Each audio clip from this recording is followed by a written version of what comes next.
나는 80이 넘은 지금도 가끔 그날의 저녁 식탁을 떠올립니다. 반찬 냄새가 식탁 위를 감싸고 시계의 초침 소리만이 조용히 방안을 울리던 그 순간, 나는 오래 기다렸습니다. 퇴근이 늦을 거라는 연락도 없이 딸이 언제쯤 올까 창문 쪽을 바라보며 한숨을 내쉬었지요. 오랜만에 얼굴 본다고 해서 좋아하던 반찬을 이것저것 만들어 두었거든요. 김이 모락모락 오르던 찌개가 식어가던 밤 8시 무렵 현관문이 덜컥 열리며 딸이 들어왔습니다. 얼굴엔 피곤이 가득했고 손에는 휴대폰이 들려 있었어요. 나는 웃으며 고생했지? 하고 말했지만 딸은 내 얼굴을 보지도 않고 식탁을 힐끗 보더니 이렇게 말했습니다. 엄마, 또 이런 거 했어? 나 반찬 지겹다고 했잖아. 그 말 한마디에 나는 젓가락을 들지도 못했습니다. 그때의 침묵은 아직도 내 가슴 어딘가에 남아 있습니다. 내가 뭘 잘못했을까? 그냥 따뜻한 밥 한 끼 먹이고 싶었던 마음뿐이었는데 딸은 그 마음을 보려 하지 않았습니다. 피곤하다고 말하며 방으로 들어가 문을 쾅 닫았습니다. 그 소리가 마치 내 가슴 문까지 닫아버린 것 같았죠. 나는 식탁 앞에 앉아 식은 찌개를 바라보았습니다. 그리고 생각했습니다. 내가 너를 어떻게 키웠는데. 그 말이 목 끝까지 올라왔지만 꾹 삼켰습니다. 그 말을 해봤자 딸이 달라질 리 없다는 걸 이미 알고 있었거든요. 오히려 딸은 이렇게 말했을 겁니다. 아, 또 시작이네. 엄마는 왜 맨날 감정적으로 굴어? 그렇게 말하면 나만 더 작아지고 내 마음은 더 허물어질 뿐이겠죠. 사람은 이상합니다. 가장 사랑하는 사람에게서 가장 깊은 상처를 받습니다. 남의 말에는 참고 웃을 수 있는데 자식의 말 한마디에는 마음이 무너집니다. 내가 이 아이한테 이렇게 무시당할 사람이었나 하는 생각이 밤마다 목을 조여옵니다. 하지만 여러분, 이제는 더 이상 참지 않아야 합니다. 사랑이 존중을 잃는 순간 그것은 사랑이 아니라 종속이 됩니다. 사랑이 깊을수록 경계가 필요합니다. 그렇지 않으면 그 사랑은 결국 자신을 파괴하죠. 그날 밤 나는 처음으로 내 마음을 지켜야겠다고 결심했습니다. 다음 날 딸이 방에서 나오자 나는 조용히 한마디를 꺼냈습니다. 연아야, 그 말 너 친구한테도 그렇게 하니? 딸은 멈춰 섰습니다. 무슨 뜻인지 몰라서 나를 쳐다봤죠. 나는 고개를 들고 딸의 눈을 바라보며 천천히 말했습니다. 친구한테도 지겹다고 말해. 친구가 해준 밥에도 그런 말 해. 아니면 상처 줄까봐 참니? 그런데 왜 엄마한테는 그렇게 쉽게 말할 수 있니? 그 말이 공기 속에 길게 남았습니다. 딸은 아무 말도 하지 못했고 방으로 돌아가던 발걸음이 멈췄습니다. 한참 뒤 방문이 열리며 딸이 나왔습니다. 엄마, 내가 좀 예민했나 봐요. 미안해요. 그 한마디에 나는 눈을 감고 조용히 고개를 끄덕였습니다. 그날 밤 나는 깨달았습니다. 자식을 바꾸는 것은 잔소리나 눈물, 그리고 희생이 아니라 자각이라는 걸요. 내 말 한마디가 딸의 마음을 흔들었습니다. 너 친구한테도 그렇게 하니? 이 짧은 문장은 비난이 아니라 거울이었습니다. 자식이 자기 모습을 비춰보게 만드는 거울이죠. 그날 이후 나는 다짐했습니다. 이제는 감정으로 싸우지 않겠다고, 대신 존중을 요구하겠다고. 부모가 자식에게 진짜로 원하는 건 돈도 도움도 아닙니다. 단지 한 사람으로서의 존중입니다. 내가 쏟은 사랑이 무시받지 않기를 바라는 그 마음을 자식이 스스로 느끼게 해야 합니다. 사랑은 멈추지 않아도 됩니다. 하지만 희생은 멈춰야 합니다. 존중 없는 사랑은 결국 자신을 잃게 만듭니다. 그날의 식탁에서 나는 처음으로 내 삶의 주인이 나 자신임을 배웠습니다. 그리고 그 깨달음은 늦었지만 결코 헛되지 않았습니다. 그날 이후 나는 매일 이렇게 다짐합니다. 나는 누군가의 어머니이기 전에 한 사람이다. 그 한 문장이 나를 다시 세워주었습니다. 며칠 후 나는 또 다른 상처를 마주했습니다. 이번엔 아들 민석이었습니다. 그는 언제나 듬직한 아들이었고 성실하게 살았습니다. 아버지 없이 자라며 어린 동생까지 챙겼던 아이였으니 내 자랑이었죠. 나는 늘 생각했습니다. 우리 민석이 잘 돼야지. 그래야 내가 버틴 날들이 헛되지 않지. 그래서 남들보다 더 열심히 일했습니다. 새벽 도매시장부터 밤 배달까지 손에 굳은 살이 박혀도 두 아이가 굶지 않게 하겠다는 마음 하나로 살아왔습니다. 등록금이 부족하다고 하면 적금을 깨고 중고차가 필요하다고 하면 보험을 해약해서라도 마련해줬습니다. 그때 그는 나를 향해 웃으며 말했죠. 엄마, 나중에 다 갚을게요. 나는 그저 미소 지었습니다. 갚긴 뭘 갚아. 잘 살면 그걸로 갚는 거지. 그게 어머니 마음이었습니다. 세월이 흘러 민석이는 결혼을 했고 아이도 낳았습니다. 나는 그가 행복하길 바랐습니다. 그러던 어느 날 아들이 집으로 찾아왔습니다. 조심스러운 말투로 이렇게 말했습니다. 엄마, 사업 하나 해보려 하는데 자금이 조금 부족해서요. 처음에 5천만 원 정도만 도와주시면 될 것 같아요. 그 말에 나는 한동안 말이 나오지 않았습니다. 내 노후 자금, 그건 평생 땀으로 모은 마지막 남은 씨앗이었습니다. 그 돈이 그냥 만들어진 게 아니라 내 허리와 손끝이 부서져서 쌓인 시간들이었지요. 그런데 아들은 아무렇지 않게 말했습니다. 엄마, 그거 그냥 놔둬서 뭐 해요? 엄마는 어디 놀러 다니셔? 그 돈은 나 도와주려고 모은 거 아니에요? 그 순간 나는 숨이 막혔습니다. 그건 부탁이 아니라 명령처럼 들렸습니다. 내가 평생 쌓아온 인생의 무게를 가볍게 내던지는 말투였죠. 나는 천천히 의자에 앉아 물잔을 바라보았습니다. 그 물속에 비친 내 얼굴은 오랜 세월 참고 살아온 흔적투성이었습니다. 이번에도 참아야 할까 속으로 수없이 되뇌었습니다. 하지만 이번만큼은 달랐습니다. 이번엔 내 안에서 조용히 그러나 단단하게 외치는 목소리가 들렸습니다. 이제는 지켜야 한다. 나 자신을. 나는 조용히 입을 열었습니다. 민석아, 엄마가 널 위해 해줄 수 있는 건 여기까지야. 아들은 멈칫했습니다. 내가 늘 뭐든 들어주던 엄마였으니까요. 결혼은 네가 선택한 길이고 그 무게는 네가 져야 해. 엄마 인생은 누군가를 위해 끝까지 희생하라고 있는 게 아니야. 내 목소리는 떨리지 않았습니다.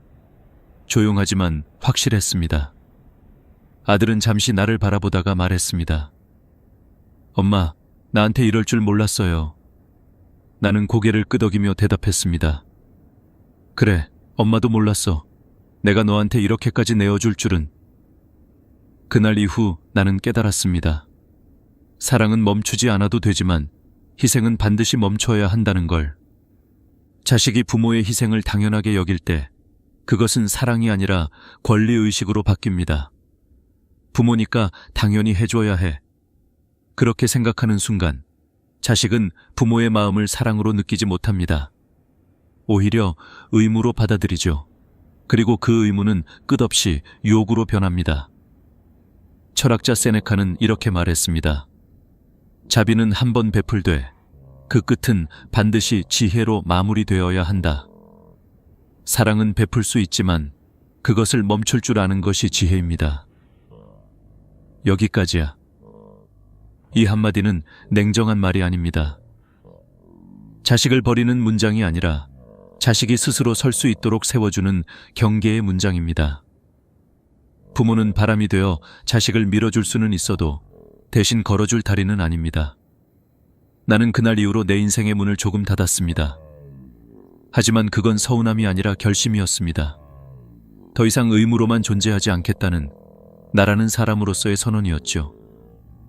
내 마음의 문을 닫고 나서야 비로소 내 안에 남은 온기를 느낄 수 있었습니다. 그것은 외로움이 아니라 오래 묵은 사랑이 제자리를 찾는 시간이었습니다. 그날 밤 나는 일기를 썼습니다. 오늘 나는 내 삶의 주인이 되었다. 그리고 눈을 감았습니다. 오랜만에 편안한 잠이 찾아왔습니다. 며칠 뒤에는 딸 소연의 일이 있었습니다. 이번엔 돈이 아니라 말 한마디가 내 마음을 베어냈습니다. 그날 아침 소연이가 바쁘다며 나에게 부탁을 했습니다. 엄마, 은행 가서 서류만 좀 내주세요. 그냥 도장만 찍고 제출하면 돼요. 나는 은행이 낯설었지만 딸이 믿고 맡긴 일이니 도와주고 싶었습니다. 이른 아침부터 서류를 챙기고 버스를 타고 은행으로 갔지요. 대기표를 뽑고 오랜 시간 기다린 끝에 내 차례가 되어 창구로 갔습니다. 하지만 직원이 이렇게 말했습니다. 이건 본인 상담이 필요해서 어머님이 직접 처리하실 수 없습니다. 나는 당황해 손에 쥔 서류를 내려다보았습니다. 딸이 그냥 접수만 하면 된다고 했는데요. 저는 잘 몰라서요. 직원은 친절하게 설명했지만 말은 어렵고 절차는 복잡했습니다. 결국 나는 일을 마치지 못한 채 서류를 다시 챙겨 돌아왔습니다. 집에 도착하자마자 소연이에게 전화가 왔습니다. 엄마, 서류 냈어요. 나는 조심스레 대답했지요. 그게 상담이 필요하다 해서 그냥 돌아왔어.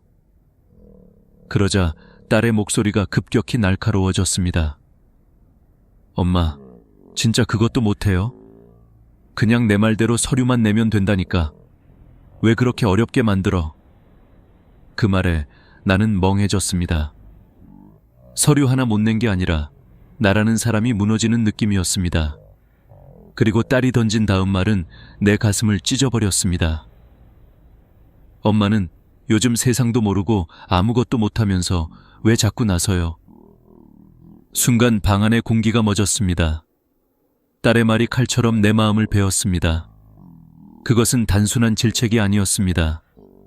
마치 나라는 존재가 이제는 세상에 쓸모없는 사람이라는 선언처럼 들렸습니다. 그 말 속엔 세월이 쌓은 내 모든 노력이 지워지고 단지 늙고 무능한 사람으로만 규정된 나의 초상이 담겨 있었습니다. 나는 전화를 끊고 창밖을 바라봤습니다. 어둑한 하늘에 구름이 내려앉고 가로등 불빛이 흔들리더군요. 손끝이 떨리고 심장이 쿵쾅거리며 답답했습니다. 내가 이렇게까지 무시당할 사람이었나. 그날 밤 나는 한참을 앉아 있었습니다. 그리고 마음속에서 조용히 들려오는 목소리를 들었습니다. 이제는 말해야 한다. 더는 참으면 안 된다. 다음 날 아침 소연이가 거실로 나왔을 때 나는 조용히 말을 꺼냈습니다. 소연아, 엄마가 화난 이유는 서류 때문이 아니야. 딸은 의아한 표정으로 나를 바라봤습니다. 나는 천천히 말을 이었습니다. 엄마를 대하는 너의 말투, 엄마를 아무것도 아닌 사람처럼 여기는 그 태도, 그게 더 아파. 순간 딸의 눈빛이 흔들렸습니다. 하지만 나는 시선을 피하지 않았습니다. 엄마는 널 위해 뭐든 해주고 싶어. 하지만 그 전에 엄마가 사람 대접은 받아야 하지 않겠니? 네가 엄마를 필요로 하면서 왜 엄마의 존재는 무시하니? 그 말은 내 억울함을 풀기 위한 것이 아니라 한 인간으로서 존엄을 지키겠다는 선언이었습니다. 철학자 칸트는 말했습니다. 인간은 결코 수단이 되어서는 안 되며 언제나 목적 그 자체로 존중받아야 한다. 부모도 예외가 아닙니다. 사랑을 주는 존재이기 전에 존중받아야 할 인간 그 자체입니다. 그날 밤 소연이는 내 방 앞에 와서 말했습니다. 엄마, 미안해요. 엄마 말이 맞아요. 제가 너무 함부로 말했네요. 나는 고개를 끄덕이며 눈을 감았습니다. 그 말이 진심이라는 걸 느낄 수 있었으니까요. 그날 이후 나는 깨달았습니다. 존중은 우연히 받는 것이 아니라 스스로 지켜낼 때 생겨나는 것이라는 걸요. 부모가 스스로의 존엄을 지킬 때 자식은 비로소 사랑의 무게를 배웁니다. 우리가 아무 말 없이 참고만 살면 자식은 배울 기회를 잃습니다. 내가 존중을 지킬 때 그것이 바로 자식에게 가르침이 되는 것입니다. 그날 이후 나는 딸을 원망하지 않았습니다. 오히려 감사했습니다. 그 덕분에 나는 늦게나마 배웠으니까요. 나는 누군가의 엄마이기 전에 하나의 인간으로서 존중받아야 할 존재라는 것을요. 그 깨달음은 내 삶의 무게를 가볍게 만들었습니다. 존중은 멀리 있는 게 아니었습니다. 내 안에서 내가 나를 지킬 때 생겨나는 것이었습니다. 며칠이 지나고 또 다른 일이 생겼습니다. 이번엔 컴퓨터 때문이었습니다. 소연이가 전화를 걸어 말했습니다. 엄마, 컴퓨터 켜져 있어요. 내가 말하는 대로만 하면 돼요. 클릭 몇 번만 하세요. 그날 회사에서 프린트가 되지 않아 대신 서류를 인쇄해달라는 부탁이었지요. 나는 천천히 컴퓨터 전원을 켜고 화면을 바라보았습니다. 익숙하지 않은 로그인 창, 알 수 없는 영어 메시지들, 그리고 멈칫거리는 마우스. 손끝이 떨렸습니다. 이게 그 첨부 파일인가? 중얼거리며 한참을 찾았지만 아무리 눌러도 서류는 열리지 않았습니다. 결국 나는 다시 전화를 걸었습니다. 소연아, 이거 파일이 안 열리는데? 그때 딸의 말투가 툭 튀어나왔습니다. 아, 진짜 엄마는 이런 것도 못해요? 이래서 내가 뭐 좀 부탁하면 스트레스라니까. 그냥 스마트폰 하나도 제대로 못 다루면서. 그 순간 내 귀에 꽂힌 말은 단순한 짜증이 아니었습니다. 그건 선언처럼 들렸습니다. 엄마는 이제 아무것도 할 줄 모르는 사람이다. 마우스를 쥔 손이 천천히 내려앉았습니다. 내 인생이 갑자기 낡은 가구처럼 느껴졌습니다. 기술을 모른다는 이유로 뒤처진 사람으로 취급받는 현실이 그렇게 차가울 줄은 몰랐습니다. 나는 조용히 말을 꺼냈습니다. 소연아, 엄마는 못하는 게 아니라 모르는 거야. 모른다고 해서 무능한 건 아니야. 모르는 건 배우면 되는 거고 그걸로 사람 자체를 무시하면 안 돼. 딸은 그제야 숨을 고르며 말이 없었습니다. 하지만 나는 마지막으로 한마디를 덧붙였습니다. 네가 나보다 조금 더 많이 안다고 해서 엄마가 너보다 못한 사람이 되는 건 아니야. 그 순간 전화기 너머의 정적이 길게 이어졌습니다. 그리고 딸의 목소리가 낮게 떨렸습니다. 엄마, 미안해요. 제가 너무 예민했어요. 다시 알려드릴게요. 그 말이 끝나자 나는 조용히 눈을 감았습니다.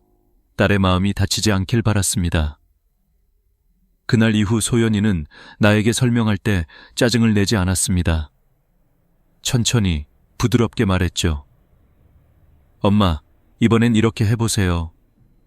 그 작은 변화 하나가 내 마음을 따뜻하게 했습니다. 나는 깨달았습니다.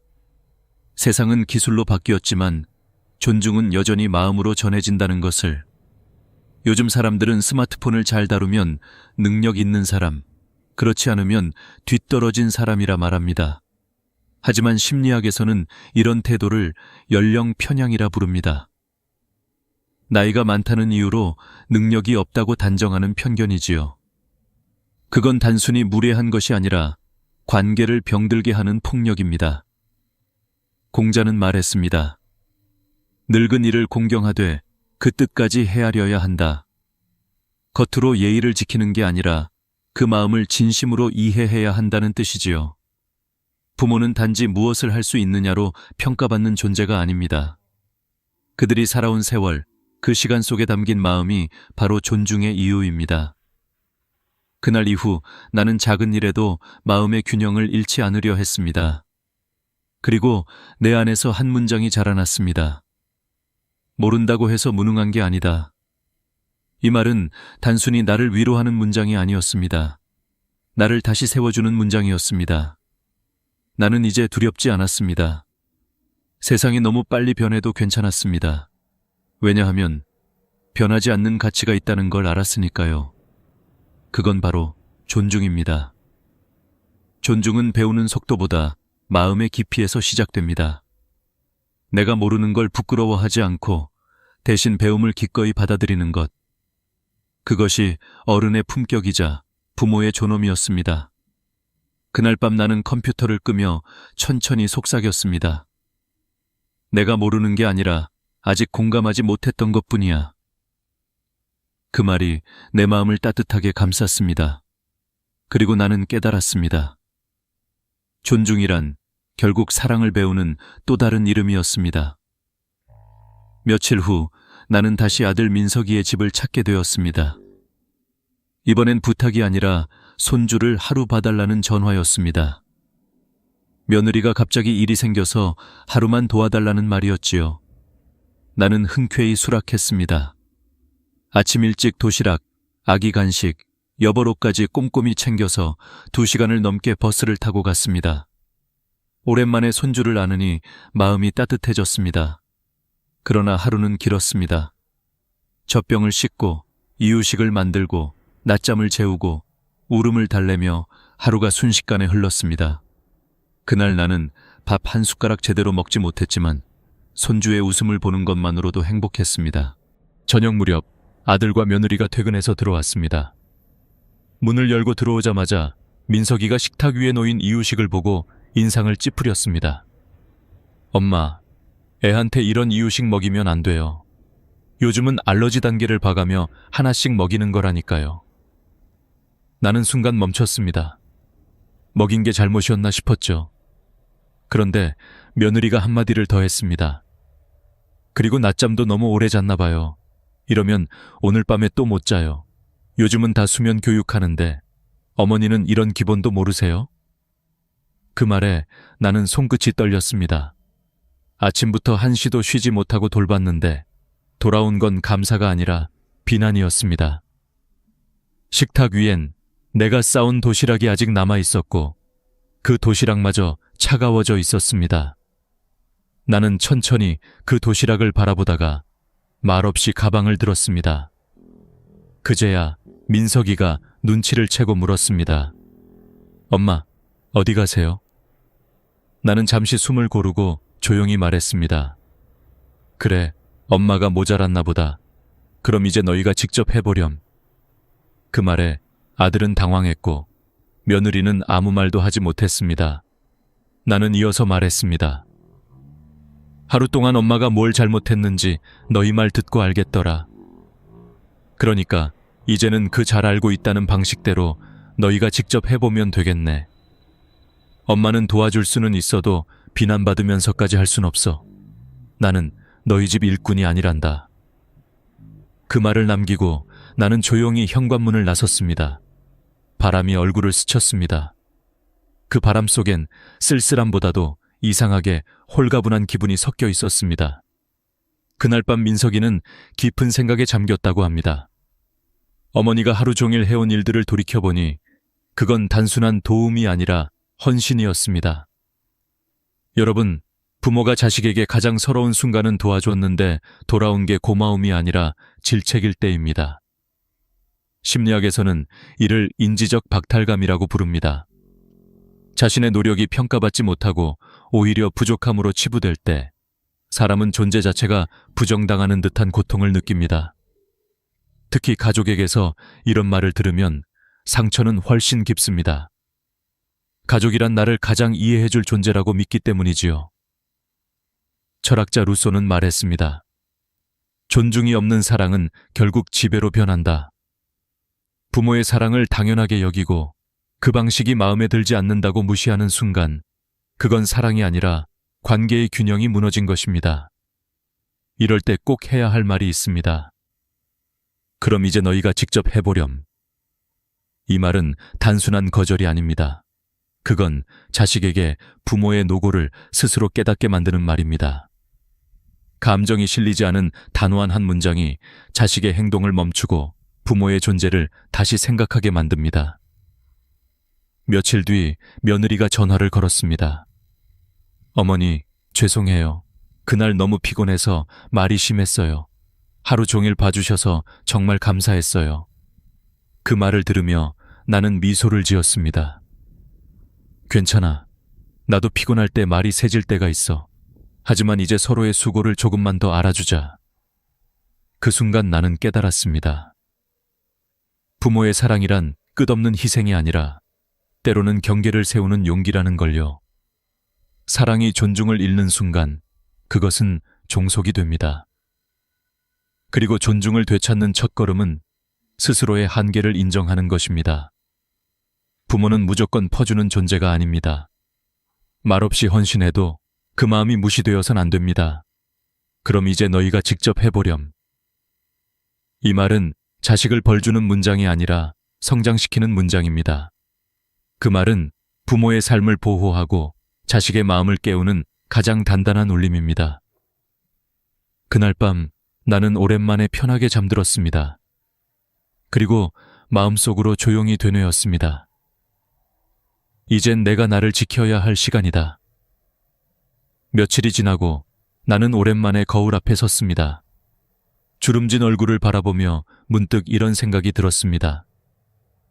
나 정말 잘 살아온 걸까? 거울 속에 나는 그저 평범한 노년의 여인이었습니다. 하지만 찬찬히 생각해보니 그 얼굴 하나하나의 주름마다 이야기가 있었습니다. 밥 한 끼를 위해 새벽부터 일어나 시장을 뛰던 날들, 아이들의 웃음에 눈물이 섞였던 저녁들, 아무도 몰랐지만 홀로 울던 밤들. 그 모든 시간이 나를 만들었고 나는 그 시간 속에서 끝없이 사랑하며 버텨왔습니다. 사랑이란 원래 그런 거였습니다. 거창하지 않고 조용히 스며드는 것. 고맙다는 말을 듣지 않아도 누군가의 하루가 되어주는 것. 그게 바로 우리가 살아온 삶의 모양이었습니다. 하지만 이제는 달라야 한다는 걸 압니다. 이제는 누군가를 위해서가 아니라 나를 위해 사는 하루가 필요합니다. 평생을 내어주기만 했던 손으로 이번엔 나를 감싸 안고 평생 남을 먼저 챙기던 마음으로 이제는 나 자신을 돌봐야 합니다. 나는 마음속으로 조용히 다짐했습니다. 이제부터는 나를 존중하며 살겠다. 누군가의 엄마이기 전에 한 사람으로서 내 삶을 지켜내겠다. 심리학자 에리히 프롬은 이렇게 말했습니다. 진정한 사랑은 자신을 존중하는 데서 출발한다. 내가 나를 존중하지 않으면 그 누구도 나를 존중해주지 않습니다. 사랑이 진짜 힘을 가지려면 먼저 자기 자신을 인정하고 보듬어야 합니다. 나는 이제 더 이상 참지 않기로 했습니다. 억울한 말을 듣고도 침묵으로 삼키던 내게 이젠 말해줍니다. 괜찮아. 네가 틀린 게 아니야. 다만 너무 오래 참았을 뿐이야. 그 한마디가 마음의 짐을 조금씩 내려놓게 했습니다. 이제는 누군가를 설득하기 위해 애쓰지 않아도 됩니다. 내가 옳았음을 증명하지 않아도 괜찮습니다. 그저 조용히 나답게 내 삶을 걸어가면 됩니다. 우리가 살아온 세월 속에는 수많은 아픔이 있었습니다. 무시당한 말, 돌아오지 않은 고마움, 참아야만 했던 눈물. 하지만 그 모든 순간이 우리를 단단하게 만들었습니다. 그 상처 위에 피어난 연민과 이해가 이제는 지혜가 되어 있습니다. 이제는 누구에게 잘 보이기 위해 살지 않아도 됩니다. 늙었다는 이유로 작아질 필요도 없습니다. 세상은 변하지만 존엄은 스스로의 마음속에 있습니다.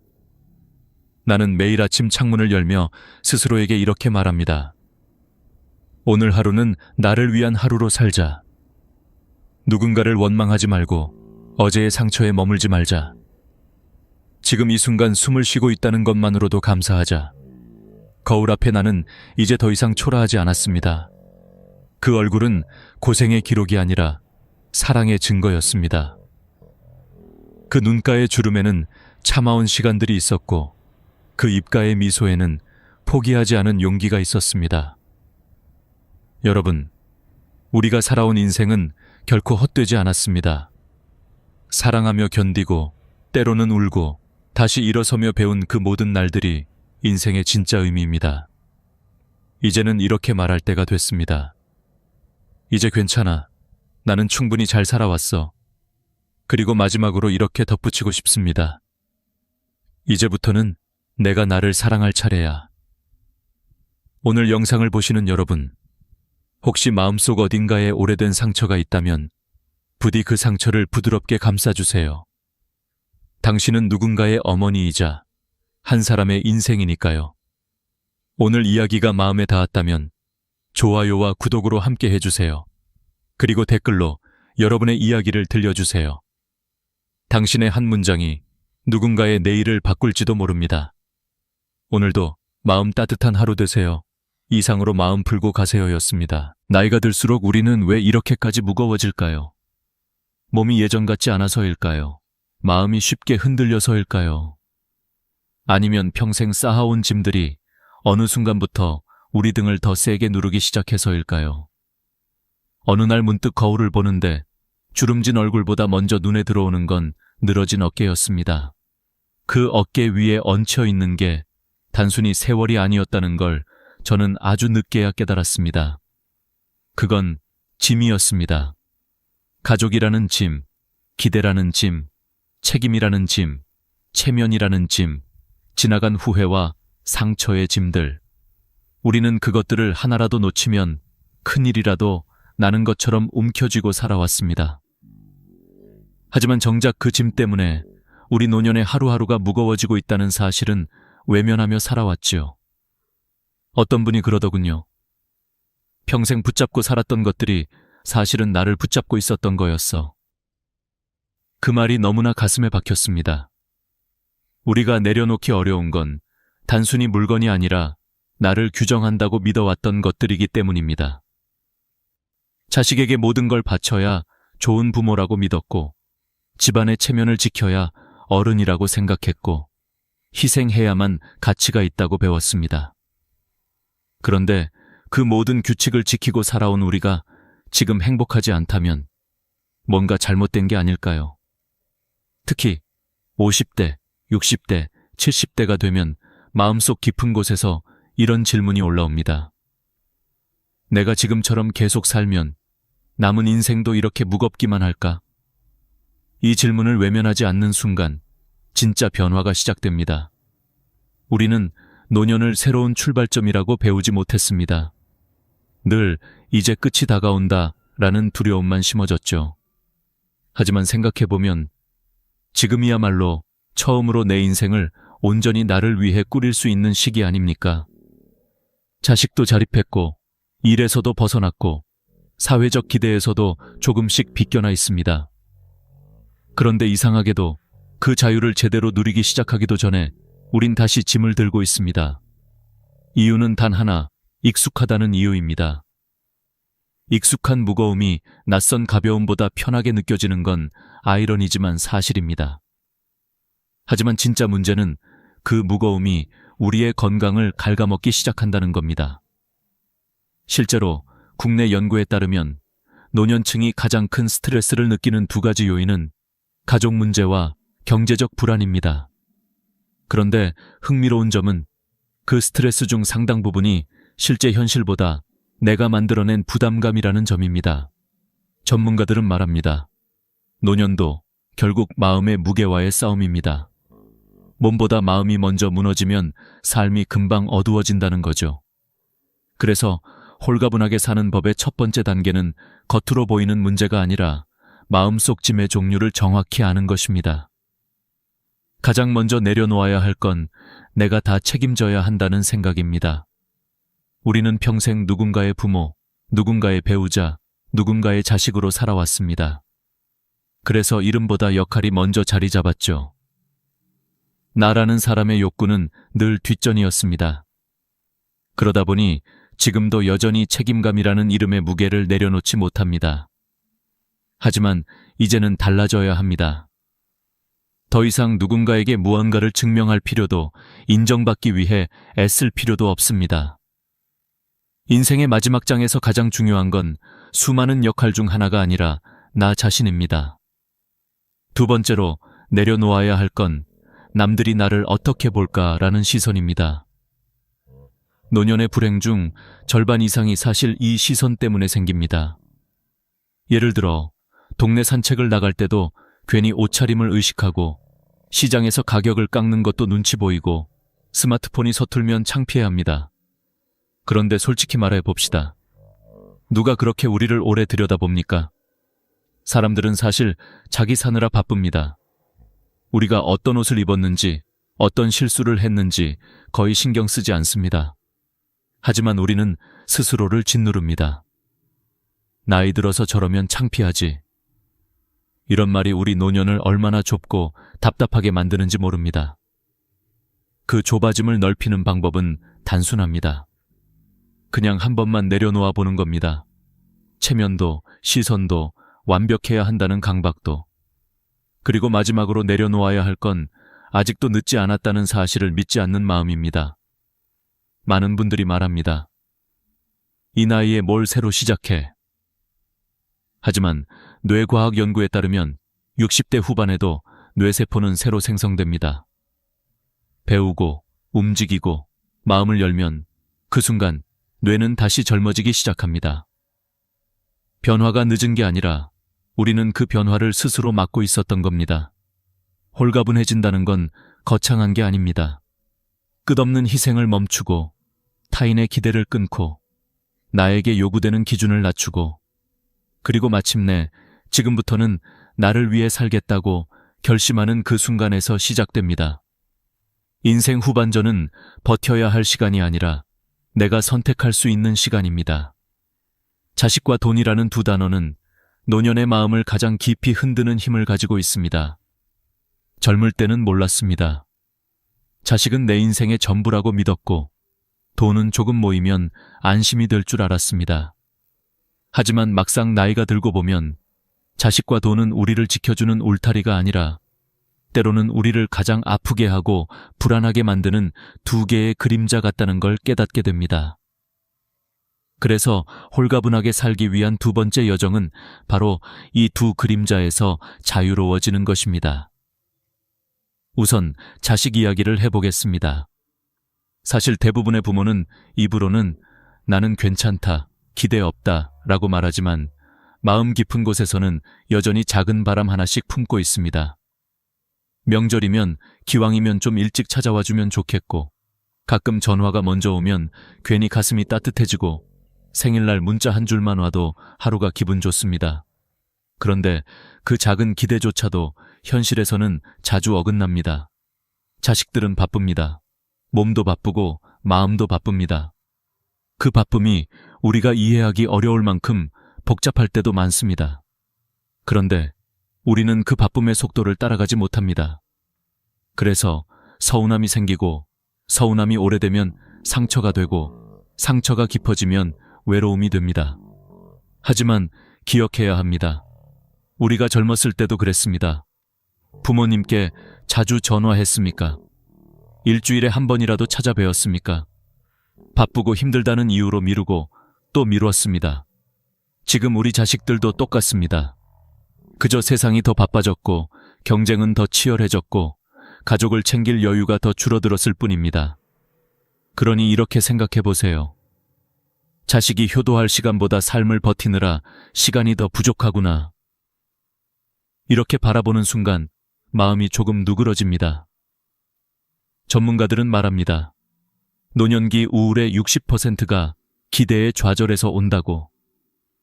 기대가 없으면 서운함도 절반 이하로 줄어든다는 뜻입니다. 이건 자식을 미워하라는 말이 아니라 기대의 무게를 덜어야 사랑이 남는다는 말입니다. 저는 한 어르신의 이야기가 아직도 잊히지 않습니다. 아들은 미국으로 이민을 갔고 딸은 직장 때문에 지방에 살았습니다. 명절에도 생일에도 찾아오는 날보다 찾아오지 않는 날이 더 많았죠. 그래서 그분은 어느 날 마음을 완전히 고쳐먹었다고 합니다. 걔들도 살아야지. 나는 나대로 살면 돼. 이렇게 마음을 돌리고 난 뒤 그분은 더 이상 전화를 기다리지 않았고 자식이 찾아오면 마치 보너스를 받은 것처럼 반갑게 맞았습니다. 그리고 놀랍게도 그 이후로 자식들과의 관계가 더 좋아졌다고 합니다. 기대를 내려놓자 사랑이 자연스럽게 흘러들어온 겁니다. 다음은 돈 이야기입니다. 돈은 참 묘합니다. 있을 때 불안하고 없을 때 더 불안합니다. 그리고 노년의 가장 흔한 두려움이 바로 병원비와 요양원 비용입니다. 그래서 많은 분들이 아끼고 또 아끼며 살아갑니다. 한 푼이라도 더 모아야 안심이 될 것 같으니까요. 그런데 통계는 사실 다른 이야기를 합니다. 한국 70대 이상 의료비 지출의 70%는 본인이 아니라 자녀 국가가 부담하고 있습니다. 그리고 요양원에 갈 확률도 전체 노년층 중 절반 이하입니다. 즉, 우리가 평생 걱정하는 그날은 실제로 오지 않는 경우가 더 많습니다. 그런데 그 걱정 때문에 지금의 즐거움을 포기합니다. 친구들과 밥 한 끼, 여행 한 번, 옷 한 벌. 2만 원, 3만 원 아끼다가 결국 못 쓰고 떠나는 돈이 얼마나 많은지 모릅니다. 제가 아는 한 할머니는 평생 절약만 하며 살았습니다. 여행 한 번 못 가보고 식당도 잘 안 가고 먹고 싶은 걸 참고 또 참았습니다. 나중에 병원비 나가면 어쩌니 늘 그렇게 말했죠. 그런데 막상 병원에 누워있는 동안에는 자신이 모은 돈을 단 1원도 쓸 수 없었습니다. 돌아가신 뒤 자식들은 그 돈으로 여행을 다니며 잘 살고 있습니다. 물론 그 또한 부모의 마음이겠지요. 하지만 할머니 본인은 단 하루도 마음껏 웃고 즐겨보지 못한 채 떠났습니다. 이것이 과연 현명한 삶일까요? 노자, 노지는 말했습니다. 지족자부 주제후. 만족할 줄 아는 사람이 진정한 부자다. 은행 잔고가 아니라 마음의 여유가 진짜 노후 자산입니다. 돈을 쓰지 못하고 쌓아두는 건 부자가 되는 것이 아니라 불안을 저장하는 것입니다. 그래서 저는 이렇게 제안하고 싶습니다. 아껴서 후회하는 것보다 써서 후회하는 게 훨씬 가벼운 후회라고. 오늘 먹고 싶은 게 있으면 드시고, 가고 싶은 곳이 있으면 가고, 마음이 향하는 곳이 있다면 주저하지 마세요. 내일은 누구도 장담할 수 없습니다. 그런데 우리는 늘 나중에라는 말로 오늘을 미루어 왔습니다. 자식과 돈. 이 두 가지는 우리 인생 후반전을 지배해 왔습니다. 그러나 이제는 그 관계를 재정의해야 할 때입니다. 자식은 책임이 아니라 인연입니다. 돈은 인생의 목적이 아니라 도구입니다. 내려놓으면 잃는 게 아니라 되찾는 겁니다. 자식에게 쏟던 감정에서 해방되면 마음이 편해지고 돈에 대한 걱정을 덜어내면 삶이 여유로워집니다. 그렇게 비워진 공간에 들어오는 것이 무엇인지 아십니까? 바로 내 삶의 주도권입니다. 늦지 않았습니다. 지금이라도 빼앗겼던 내 인생을 다시 내 손에 넣을 수 있습니다. 건강, 체면, 그리고 완벽주의. 이 세 가지는 우리가 평생 붙잡고 놓지 못한 신념들이었습니다. 젊었을 때는 그것들이 우리를 강하게 만드는 줄 알았습니다. 건강을 챙기라는 말은 옳았고, 체면을 지키라는 가르침은 어른다움을 의미했고, 완벽하게 하라는 압박은 더 나은 삶을 위한 기준으로 여겨졌습니다. 그런데 나이가 들고 보니 이 세 가지가 더 이상 우리를 살리는 힘이 아니라 오히려 우리를 힘들게 하는 굴레가 되어 있었습니다. 홀가분한 노년을 살기 위해 우리는 이 굴레부터 풀어야 합니다. 먼저 건강 이야기로 시작해 보겠습니다. 건강은 분명 소중합니다. 하지만 요즘은 건강하자는 마음이 오히려 건강을 해치는 경우가 너무 많습니다. 어떤 분은 하루에 몇천 보를 반드시 걸어야 하고, 물은 몇 리터를 마셔야 하고, 단백질은 몇 글 먹어야 한다는 규칙을 달력에 빼곡히 적어놓습니다. 조금만 어기면 불안해지고 제대로 못하면 죄책감까지 든다고 합니다. 그런데 한국의 노년의학 전문가들은 입을 모아 말합니다. 건강 강박은 오히려 심장 건강과 면역력에 악영향을 준다. 지나친 의무감이 스트레스 호르몬을 높이고 그 스트레스가 몸을 더 지치게 만든다는 겁니다. 사실 우리는 충분히 오래 살아왔고 이미 많은 것을 겪어냈습니다. 이제는 몸을 혹사시키는 규칙이 아니라 마음이 편안한 방식의 건강 관리를 할 때입니다. 억지로 뛰지 않아도 됩니다. 남들이 좋다 하는 운동을 억지로 따라 할 필요도 없습니다. 내 몸이 좋아하는 리듬을 찾으면 됩니다. 천천히 걷는 것이 좋으면 걷고, 물이 무서우면 수영하지 않아도 됩니다. 무릎이 아프면 등산 대신 실내 스트레칭을 하면 됩니다. 건강은 성적표가 아닙니다. 남보다 잘할 필요가 없습니다. 나의 현재 속도에 맞춰가는 게 진짜 건강입니다. 두 번째는 체면입니다.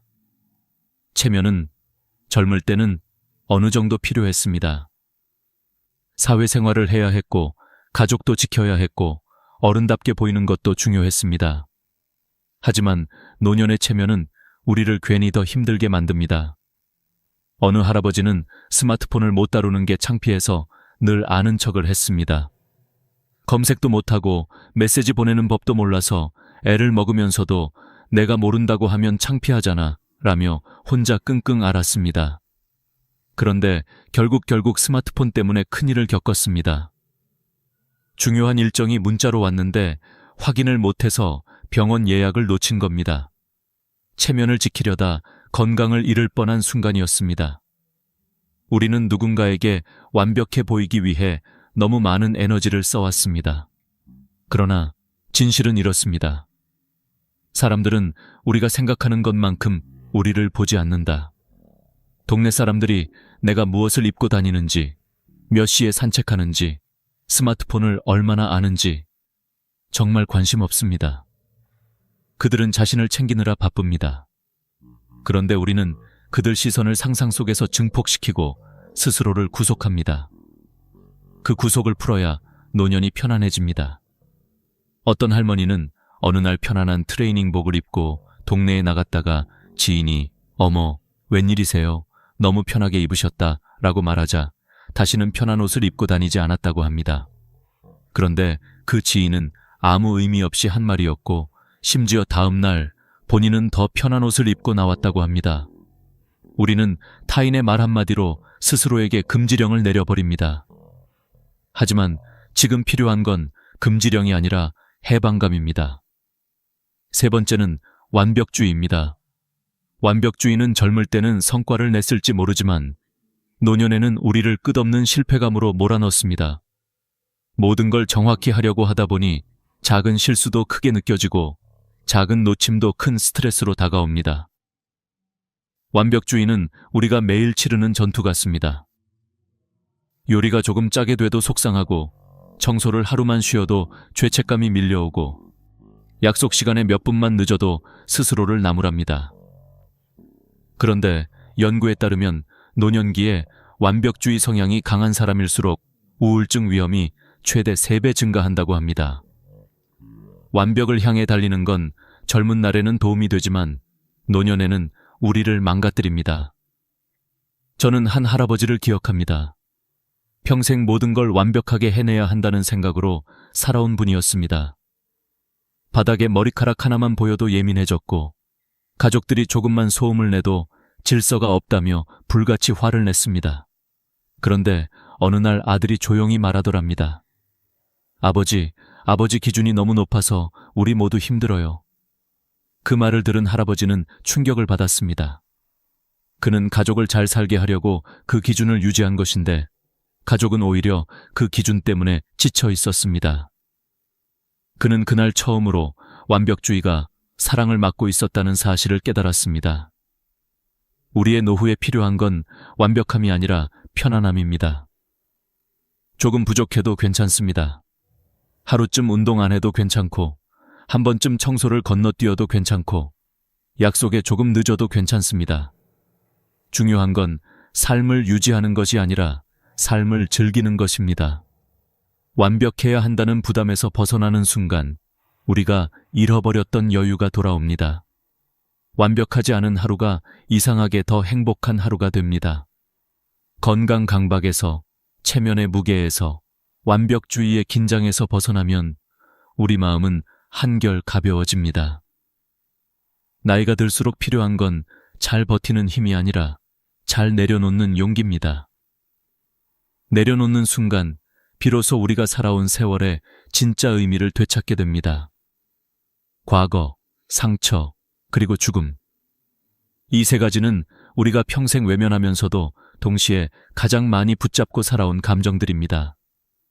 젊을 때는 앞만 보고 달리느라 돌아볼 틈이 없었고 중년에는 책임이 너무 많아 마음을 들여다볼 여유가 없었습니다.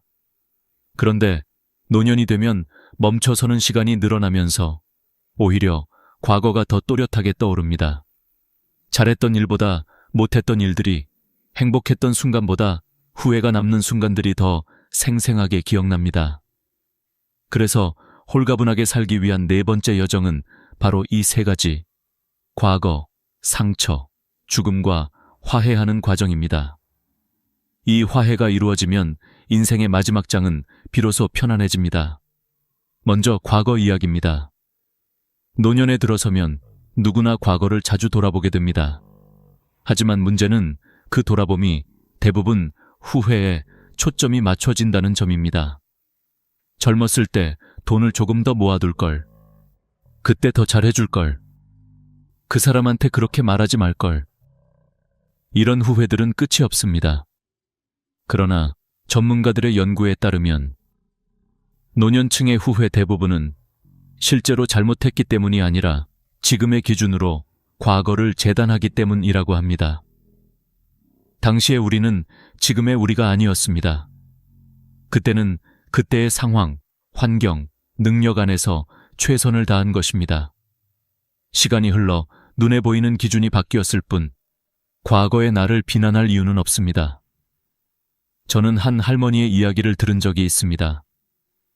평생 마음에 걸린 일이 하나 있었는데 젊었을 때 바쁘다는 이유로 아픈 어머니를 충분히 돌보지 못했다는 후회였습니다. 그 후회가 20년이 지나도 가슴 한구석을 계속 아프게 했다고 합니다. 그런데 어느 날 그분은 스스로에게 이렇게 말했습니다. 그때 나는 아이 둘 키우고 남편 월급도 적어서 하루 벌어 하루 살았잖아. 그 상황에서 더 해줄 수 있었다면 벌써 했겠지. 그 말을 스스로에게 해주고 난 뒤 20년 동안 묶여있던 후회가 눈 녹듯 사라졌다고 합니다. 과거를 용서하는 첫걸음은 바로 그때의 나를 이해하는 것입니다. 다음은 상처입니다. 상처는 시간이 지나면 흐려질 것 같지만 사실 그렇지 않습니다. 어떤 상처는 시간이 지나도 낫지 않은 채 마음 한구석에서 계속 자라납니다. 가족에게 받은 서운함, 배우자에게 받은 배신감, 형제 자매에게 받은 상처, 자식에게 듣기 싫었던 한마디. 노년이 되면 이런 상처들이 마치 오래된 낡은 서랍처럼 갑자기 활짝 열리곤 합니다. 그리고 그 안에서 오래 묵은 감정들이 한꺼번에 밀려옵니다. 하지만 우리는 꼭 기억해야 합니다. 상처를 붙들고 있는 사람은 상대가 아니라 나 자신이라는 사실입니다. 부처는 말했습니다. 분노를 품는 것은 뜨거운 숯을 손에 쥐고 있는 것과 같다. 결국 불타는 것은 나 자신이다. 용서라는 건 상대를 위한 행동이 아닙니다. 나 자신을 위한 해방입니다. 용서는 그 일이 괜찮았다고 인정하는 것이 아니라 그 일 때문에 이제는 더 이상 내 마음을 소모하지 않겠다고 선언하는 것에 가깝습니다. 상처를 붙들고 있으면 마음은 계속 아프고 관계는 왜곡되며 삶은 잿빛이 됩니다.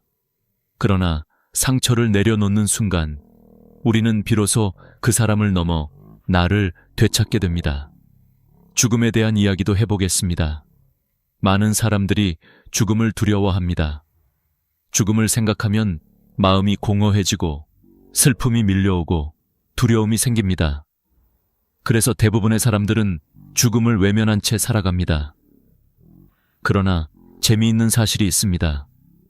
죽음을 정면으로 바라보는 사람일수록 삶의 만족도가 더 높다는 연구 결과가 있습니다. 죽음이 언젠가 반드시 온다는 사실을 받아들이는 순간, 지금 이 순간이 얼마나 소중한지 더 강하게 느끼기 때문입니다. 죽음을 준비하는 것은 불길한 일이 아니라 마음의 평화를 위한 준비입니다. 어떤 80세 어르신은 스스로 유언장을 쓰고 장례 방식도 미리 정했습니다. 자식들에게 부탁하고 싶은 말도 정리해 두었다고 합니다. 사람들은 너무 이르다고 말했지만 그분은 이렇게 말했습니다. 죽음이 두렵지 않으니 하루가 너무 편안해졌어. 죽음을 준비하는 순간 죽음은 공포가 아니라 하나의 자연스러운 흐름이 됩니다. 봄에 꽃이 피고 여름에 열매가 맺고 가을에 색이 깊어지고 겨울에 조용히 쉬는 것처럼 우리의 인생도 그렇게 순환할 뿐입니다. 죽음을 인정하는 것은 삶을 포기하는 것이 아니라 오히려 지금 남은 시간을 더 온전히 살아내기 위한 용기입니다. 과거와 상처, 죽음, 이 세 가지는 공통점이 있습니다. 모두 우리가 통제할 수 없는 것들이라는 것입니다. 이미 지나간 과거는 되돌릴 수 없고 이미 생긴 상처는 바꿀 수 없고 죽음은 피할 수 없습니다. 그 통제할 수 없는 것들을 붙잡고 있으니 마음이 무거울 수밖에 없습니다. 통제할 수 없는 것을 내려놓는 순간 마음은 믿을 수 없을 만큼 가벼워집니다. 그리고 비로소 우리는 인생의 후반부를 더 평화롭게 살아갈 수 있습니다. 누구나 마음속에 오래 묵은 상처가 있습니다. 누구나 되돌리고 싶은 과거가 있고 누구나 두려움을 품은 채 죽음을 기다립니다. 하지만 그 모든 것과 화해하는 순간 우리는 홀가분함이라는 선물을 얻게 됩니다. 그 선물은 늦게 찾아오더라도 우리의 삶을 완전히 바꿔놓을 만큼 강력한 힘을 가지고 있습니다. 노년의 삶을 가장 지탱해주는 힘은 사실 거창한 것이 아닙니다. 우리가 젊을 때 중요하다고 여겼던 명예, 성취, 인정, 속도 같은 것들은 나이가 들수록 자연스럽게 의미가 옅어집니다.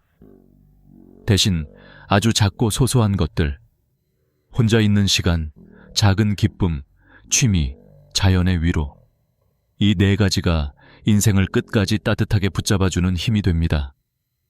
그래서 홀가분하게 살기 위한 5번째 여정은 바로 고요한 순간에서 행복을 찾는 법입니다. 이 여정은 생각보다 훨씬 더 크고 깊은 변화를 만들어줍니다. 먼저 혼자 있는 시간에 대해 이야기해 보겠습니다. 많은 분들은 혼자 있는 걸 외롭다고 생각합니다. 남편이 세상을 떠나고 자식들이 집을 떠나고 친구들이 하나둘 줄어들면 어느 순간 집이 너무 조용해지는 순간이 찾아옵니다. 그 조용함이 처음엔 슬픔처럼 느껴지고 마치 삶이 점점 빈칸으로 채워지는 것처럼 느껴집니다. 그러나 전문가들은 말합니다. 노년에 혼자 있는 시간은 외로움이 아니라 회복의 시간이라고. 우리가 평생 타인을 위해 쓰느라 비워두었던 나만의 공간을 다시 채우는 시간이라는 뜻입니다. 이 고요한 시간에는 그동안 미뤄왔던 나 자신과의 대화를 할 수 있습니다. 나는 무엇을 좋아했지? 지금 남은 시간에 진짜 해보고 싶은 건 뭘까? 내 마음은 지금 어디에서 아프고 어디에서 쉬고 싶어 할까? 이런 질문들은 오래 묵은 감정을 부드럽게 풀어냅니다. 어느 70대 할머니는 혼자 사는 시간이 많아지자 처음엔 너무 답답했다고 합니다. 그런데 어느 날 라디오를 들으며 천천히 커피를 마시고 있는데 갑자기 이런 생각이 들었다고 합니다. 아, 이게 자유구나. 누가 뭐라고 하지 않는 아침, 내 마음이 가는 대로 움직일 수 있는 하루. 그 자유가 때로는 관계보다 더 따뜻할 때가 있습니다. 혼자 있는 시간의 다음 단계는 소소한 행복을 찾는 일입니다. 나이가 들수록 큰 행복은 드물어지지만 작은 행복은 매일 우리 곁에서 조용히 손을 흔듭니다. 아침에 눈을 뜨자마자 몸이 크게 아프지 않은 것, 따뜻한 국 한 그릇이 편안하게 넘어가는 것, 창문을 열었을 때 햇살이 부드럽게 들어오는 것, 길에서 강아지가 꼬리를 흔들며 다가오는 것, 이런 것들이 이제는 우리의 행복이 됩니다. 심리학자들은 말합니다. 감사할 만한 작은 요소를 하루 3가지씩 적으면 2주 뒤 행복지수가 25% 상승한다. 복잡한 기법이 필요한 것이 아니라 그냥 찾아보려는 마음만 있으면 됩니다. 예를 들어 오늘 아침에 먹은 음식이 맛있었다면 그것이 감사이고, 산책 중 만난 꽃이 예뻤다면 그것이 행복이고, 잠깐의 바람이 시원했다면 그것마저도 축복입니다. 우리가 그 순간을 인식하는 순간 삶의 질은 달라집니다. 작은 행복은 값이 들지 않지만 마음을 크게 채우는 마법 같은 힘을 가지고 있습니다. 다음은 취미에 대한 이야기입니다. 우리는 평생 일이라는 거대한 산 아래에서 살아왔기 때문에 정작 내가 좋아하는 게 무엇인지 모르는 경우가 많습니다. 그러나 나이가 들수록 취미는 단순한 여가가 아니라 삶의 이유가 됩니다. 아침에 일어나서 오늘 이것을 해야겠다라고 생각하게 만드는 동력. 그것이 취미입니다. 그림을 그리든, 글을 쓰든, 악기를 배우든, 심지어 단순히 동네 뒷산을 걷는 것도 훌륭한 취미입니다. 중요한 것은 잘하는가가 아니라 마음이 움직이는가입니다. 실제로 국내 연구에서도 취미 활동을 꾸준히 하는 노년층은 그렇지 않은 노년층보다 우울증 발병률이 40% 낮고 기억력 감소 속도도 느리다고 합니다. 뇌는 새로운 자극을 받을 때 활력을 되찾습니다. 그래서 취미는 단순한 즐거움이 아니라 치매 예방이고 정서적 안정이고 삶의 활력입니다. 취미를 시작하는데 늦은 나이는 없습니다. 70대에 바이올린을 배우기 시작한 분도 있고 80대에 캘리그래피를 배우는 분도 있고 90세에 처음 그림을 그려 SNS에 작품을 올리는 분도 있습니다. 중요한 건 시작하려는 용기입니다. 마지막으로 자연 이야기입니다. 자연은 나이를 가리지 않고 누구에게나 위로를 건넵니다. 나무 아래에 서기만 해도 마음이 조금 가벼워지고 바람이 얼굴을 스칠 때 이유 없이 눈물이 나기도 합니다. 이건 단순한 감상이 아니라 과학적으로 증명된 사실입니다. 연구에 따르면 숲속을 15분만 걸어도 스트레스 호르몬인 코르티솔이 12% 감소한다고 합니다. 자연은 우리를 비판하지 않고 평가하지 않고 있는 그대로 받아줍니다. 그런 공간이 노년에게 가장 필요한 쉼입니다. 하루에 10분만이라도 바람을 느끼며 걷고 하늘을 올려다보고 나무의 그림자를 바라보세요. 자연은 우리가 잊고 있던 감정을 깨워줍니다. 따뜻함, 여유, 감사, 그리움. 그리고 무엇보다도 살아있다는 느낌을 다시 되찾게 해줍니다. 집에 조그마한 화분을 하나 두는 것도 좋습니다. 식물에게 물을 주고 잎을 닦아주는 그 작은 행동 하나가 어느새 마음을 단단하게 붙들어주는 힘이 됩니다. 혼자 있는 시간, 작은 행복, 취미, 자연. 이 네 가지는 노년의 삶에서 결핍이 아니라 선물입니다. 우리가 잃어버렸다고 생각하던 것들을 다시 찾아주고 무거웠던 마음의 결을 부드럽게 만들고 인생 후반부를 아름답게 채워줄 수 있는 힘을 가지고 있습니다. 홀가분한 삶은 거창한 변화에서 시작되지 않습니다.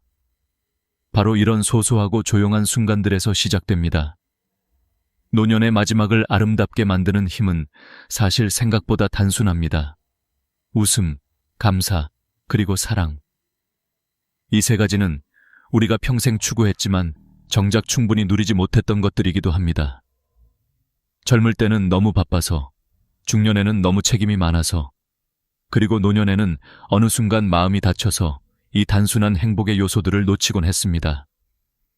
그래서 홀가분하게 살아가기 위한 마지막 여정은 바로 이 세 가지를 다시 품는 일입니다. 삶의 마무리를 어떻게 짓느냐는 결국 우리가 어떤 마음으로 매일을 살아가느냐에 달려 있으니까요. 먼저 웃음에 대해 이야기해 봅시다. 웃음은 아무 비용도 들지 않는 최고의 치료제라고 합니다. 의학적으로도 웃음은 스트레스 호르몬을 줄이고 면역세포를 활성화시키며 혈압을 안정시키는 효과가 있다고 알려져 있습니다. 특히 노년기에는 감정의 움직임이 신체에 더 크게 영향을 미치기 때문에 작은 웃음 하나가 하루를 완전히 바꿔놓을 때도 많습니다. 문제는 나이가 들수록 웃을 일이 줄어든다는 겁니다. 젊었을 때는 친구들과 만나 떠들고 직장에서는 유머가 오갔지만 지금은 그런 자극들이 줄어들면서 얼굴이 굳어가기 쉽습니다. 하지만 웃음은 우리가 만들어내는 것이 아니라 찾아내는 것입니다. 어떤 분은 아침에 뉴스 대신 코미디 영상을 보며 하루를 시작한다고 합니다. 그 10분의 웃음이 하루 전체를 밝게 만든다고 하더군요. 또 어떤 분은 손주에게 받은 짧은 동영상을 반복해서 보며 마음을 풀어낸다고 합니다. 우리가 스스로 웃음의 씨앗을 찾아 나서면 그 씨앗은 생각보다 빨리 피어납니다. 웃음은 몸을 치유할 뿐만 아니라 마음의 문을 다시 열어주는 열쇠입니다. 두 번째는 감사입니다. 감사는 마음의 방향을 바꾸는 힘을 가지고 있습니다. 불평과 걱정, 비교와 후회는 우리 시선을 부족한 것으로 끌어당깁니다. 반대로 감사는 시선을 이미 충분한 것으로 돌려놓습니다. 의학계에서는 하루에 감사할 일을 3가지씩 적으면 우울감이 눈에 띄게 줄고 수면의 질이 좋아진다는 연구 결과도 있습니다. 감사는 단순한 감정이 아니라 혼란스러운 삶을 바로잡는 GPS 같은 역할을 합니다. 감사는 큰 사건에서 찾아지는 것이 아닙니다. 아침에 눈을 떴다는 것, 걸을 수 있다는 것, 밥을 먹을 수 있다는 것, 비바람을 피할 집이 있다는 것, 손에 따뜻한 컵이 쥐어져 있다는 것, 나를 기억해주는 사람이 한 명이라도 있다는 것. 이 모든 것이 감사의 이유입니다. 우리가 그것을 의식적으로 바라보기 시작하는 순간, 삶은 전혀 다른 표정을 짓습니다. 저는 어느 80대 어르신이 한 말을 잊을 수 없습니다. 나는 이제 감사할 이유를 찾는 게 아니라 감사하지 않을 이유를 찾는다네. 그런데 찾을 수가 없어. 이 말은 감사가 습관이 된 사람만이 할 수 있는 말입니다. 마지막은 사랑입니다. 삶의 마지막을 비추는 가장 따뜻한 빛은 바로 사랑입니다. 젊을 때 우리는 사랑을 누구를 위해 무엇을 해주는 것이라고 생각했습니다. 가족을 위해 희생하는 것, 자식을 위해 버티는 것, 배우자를 위해 참고 견디는 것. 그런데 나이가 들고 보니 가장 중요한 사랑은 나를 사랑하는 것이었다는 걸 뒤늦게 깨닫습니다. 내 주름도, 굽은 허리도, 느린 걸음도 다 내가 열심히 살아온 흔적입니다. 그것을 부끄러워하는 대신 따뜻하게 어루만져 줄 때 마음이 서서히 치유됩니다. 가족 사랑도 마찬가지입니다. 너무 크게 바라지 않고, 너무 많이 기대하지 않고, 그저 있는 그대로를 받아들일 때 비로소 진짜 사랑이 시작됩니다. 왜 더 연락 안 하지? 왜 더 챙겨주지 않을까? 이런 바람과 섭섭함이 사라지면 자식과의 관계는 훨씬 부드러워지고 따뜻해집니다. 사랑은 애쓰는 마음이 아니라 편안한 마음에서 태어납니다. 친구를 향한 사랑도, 배우자를 향한 사랑도, 이웃을 향한 사랑도 마찬가지입니다. 작은 관심 한 번, 따뜻한 인사 한 번이 마음을 연결합니다. 사랑받는 것보다 사랑을 주는 삶이 훨씬 자유롭고 가볍습니다. 웃음, 감사, 사랑. 이 세 가지는 결국 우리에게 같은 메시지를 줍니다. 남은 시간을 어떻게 살 것인가? 인생의 길이가 아니라 밀도가 중요합니다. 얼마나 오래 사느냐보다 얼마나 편안하게 살아가느냐가 더 중요합니다. 우리가 지금부터라도 웃음을 찾고 감사의 눈을 열고 사랑을 다시 품는다면 남은 시간이 길어도 좋고 짧아도 좋습니다. 중요한 건 그 시간이 따뜻하다는 것입니다. 노년은 슬픔의 계절이 아닙니다. 오히려 지금까지 살아냈기에 얻을 수 있는 성숙함과 자유의 계절입니다. 더 이상 증명할 것도 경쟁할 것도 참아낼 것도 없습니다. 이제는 가볍게 살아도 됩니다. 나를 위해 사도 됩니다. 내가 좋아하는 것들을 하며 마음이 가는 곳으로 걸으며 웃고 감사하고 사랑하며 살아가면 됩니다. 그렇게 하루하루를 쌓아가다 보면 어느 순간 이제야 비로소 내가 나답게 살고 있구나 하는 마음이 찾아옵니다. 오늘 이야기가 당신의 마음에 조금이라도 따뜻한 위로가 되었기를 바랍니다. 당신은 혼자가 아닙니다. 우리 모두 같은 고민을 하며 같은 길을 걷고 있습니다. 남은 인생이 얼마나 남았든 그 시간이 평화롭고 가벼웠으면 좋겠습니다. 그리고 당신이 매일 웃고 감사하고 사랑하며 살아가길 진심으로 응원합니다. 다음 이야기에서도 당신 마음에 닿는 따뜻한 위로를 전해드리겠습니다. 오늘 영상이 마음에 드셨다면 구독과 좋아요 부탁드립니다. 당신의 작은 관심이 더 좋은 이야기를 만들 힘이 됩니다.